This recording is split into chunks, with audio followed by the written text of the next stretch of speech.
Bismillahirrahmanirrahim. Assalamualaikum warahmatullahi wabarakatuh. Hari ini, pertemuan kali ini saya lanjutkan lagi ya untuk perkuliahan matematika dasar. Materinya saya lanjutkan mengenai matriks. Jika kemarin mengenai definisi matriks dan operasinya, hari ini saya lanjutkan lagi materinya mengenai determinan. Determinan adalah susunan elemen A, I, J yang disusun atas baris-baris dan kolom-kolom dengan syarat banyaknya baris sama dengan banyaknya kolom. Notasi untuk determinan adalah pagar lurus gitu ya, pagar dua lurus seperti ini. Cara menghitung nilai determinan dari suatu matriks adalah suatu hal yang fundamental. Berikut ini adalah beberapa cara untuk menentukan nilai determinan. Misalkan yang pertama adalah determinan matriks ordo atau ukuran 2x2. Determinannya misalkan di situ diberikan matriks A, maka untuk menghitung determinannya adalah sama dengan A11 ada A12, A21, A22, maka sama dengan A11 dikali A22 dikurangi A12 dikalikan A21. Jadi yang kayak silang gitu ya, miring kiri ke kanan ini dikurangi dengan kanan ke kiri, seperti itu. Itu untuk matriks ukuran 2x2. Misalkan contohnya, saya punya matriks ukuran 2x2 yaitu A sama dengan 1, 2, 3, 4. Maka determinannya adalah sama dengan 1 kali 4 dikurangi 2 kali 3. Sama dengan 4 dikurangi 6 adalah sama dengan negatif 2. Seperti itu.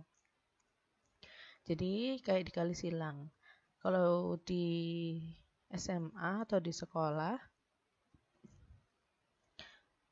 misalkan ini A, B, C, D, berarti A kali D dikurangi B kali C, seperti itu ya. Lalu, untuk determinan ukuran 3x3, itu biasanya menggunakan metode Sarus.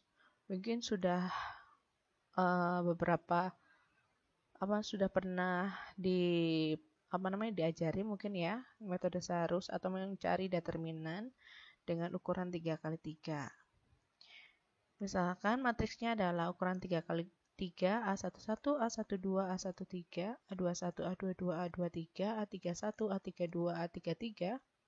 Di situ untuk mencari determinannya berarti A11 dikali A22 dikali A33 ditambah A12, A23, lalu dikali A31 ditambah A13 kali A21 dikali A32, lalu dikurangi dengan penjumlahan dari A13, A22, A31 ditambah A11, A23, A32, dan A12, A21, A33.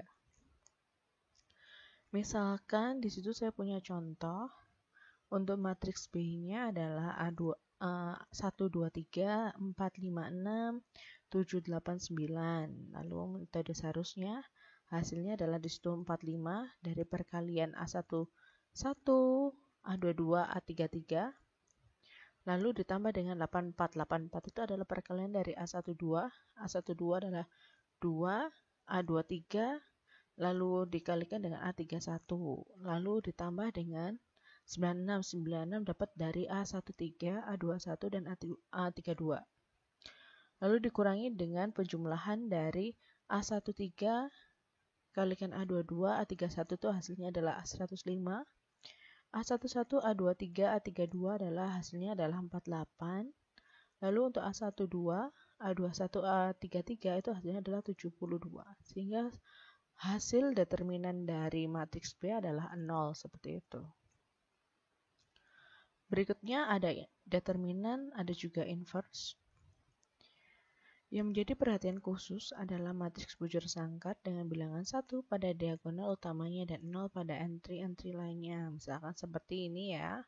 1, 0, 0, 1, 1, 0, 0, 0, 1, 0. Jadi diagonal utamanya adalah 1, sisanya adalah 0, seperti itu. Matriks dengan bentuk seperti ini disebut matriks identitas atau identity matrix dan dinyatakan dengan I. Jika ukurannya penting, maka akan ditulis sebagai IN. Jadi N-nya adalah ukuran dari identitas matriks seperti itu. Jika A adalah sebuah matriks identitas M kali N, maka sebagaimana diilustrasikan, A kalikan IN, identitas matriks dengan ukuran N, sama dengan A, atau IM, identitas matriks dengan ukuran M, kalikan A sama dengan A.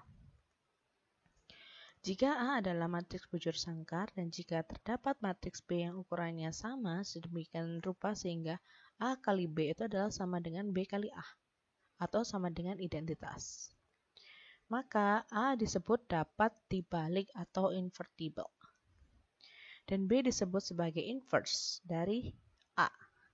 Jika matriks B tidak dapat didefinisikan, maka A dinyatakan sebagai matriks singular.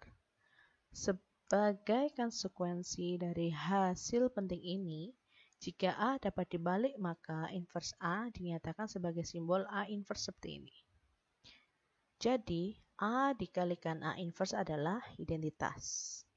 Begitu juga A inverse dikalikan A adalah sama dengan identitas.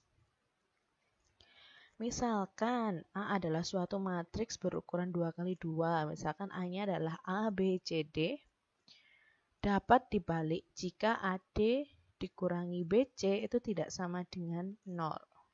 Dan inverse-nya dapat dihitung sesuai dengan rumus.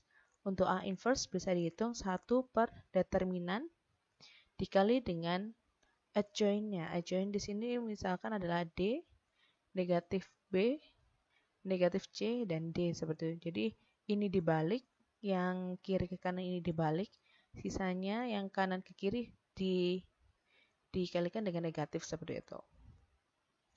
Jika A dan B adalah matriks-matriks yang dapat dibalik dengan ukurannya sama, maka AB dapat dibalik dan AB inverse itu sama dengan B inverse dikalikan A inverse.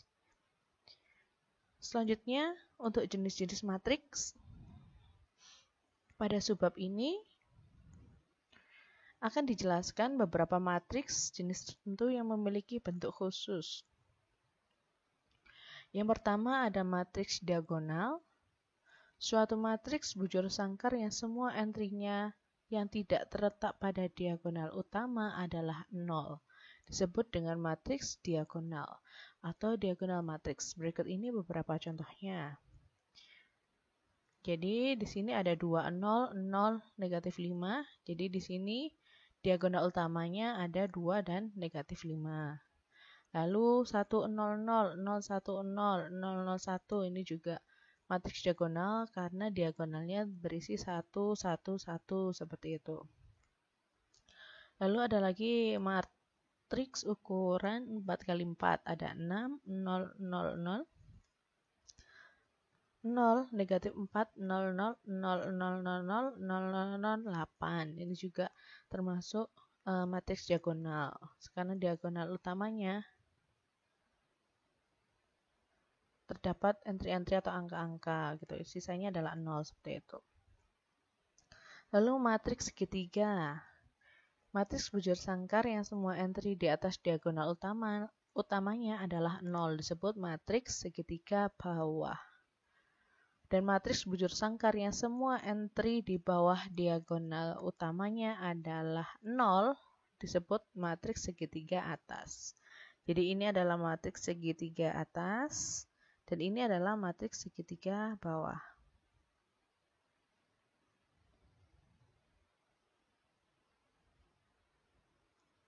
Jadi matriks segitiga bawah, ini matriks segitiga atas. Matriks simetrik, yaitu suatu matriks bujur sangkar A adalah simetrik jika A sama dengan A transpose. Matriks-matriks berikut adalah simetrik karena masing-masing setara dengan transposnya.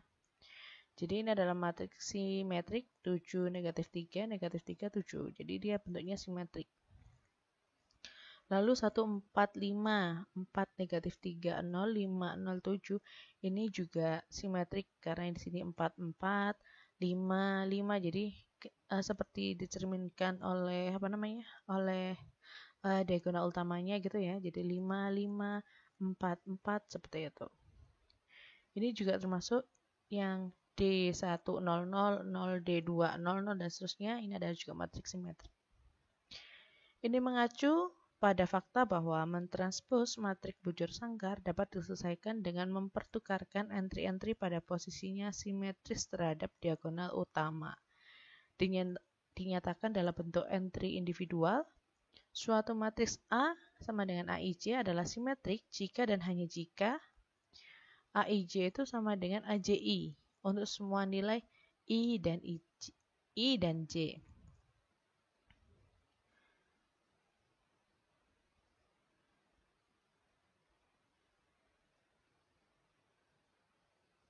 Jadi ini matriks yang saling simetrik, jadi bisa dipertukarkan seperti itu.